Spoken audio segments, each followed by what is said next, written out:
le PIB augmente. Oui, mais dessous, ça ne descend pas. Voilà, et il n'y a pas de ruissellement. Oui. Et il est très peu créateur d'emplois, bien sûr, mais sur les perspectives économiques du continent africain, mais aussi sur ses relations économiques avec le monde entier. Parce que l'Afrique est un continent qui a constamment été ouvert depuis des millénaires. Ce n'est pas un continent fermé.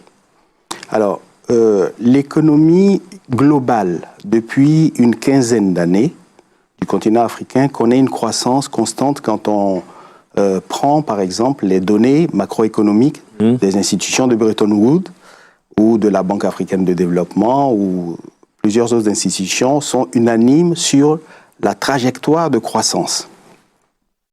Alors, est-ce que cette croissance amène des progrès économiques partagés? Est-ce qu'elle est partagée par tous? Là, les écoles divergent.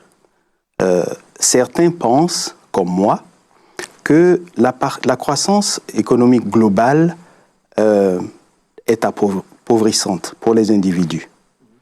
Il y a, en dehors de l'augmentation générale des prix, de l'énergie notamment, au plan international, il y a un vécu local qui n'est pas pris en compte par les décideurs publics.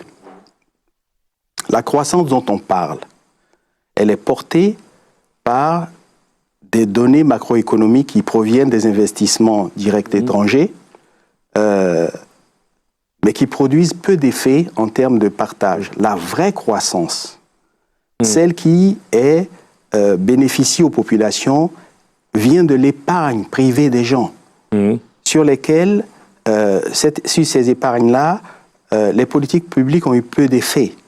Et ces épargnants sont des commerçants. Ce sont des entrepreneurs individuels qui sont très peu aidés.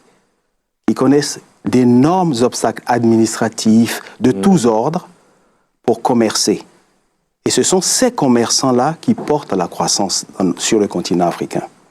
Alors, on a une économie portée par certains investissements miniers, etc.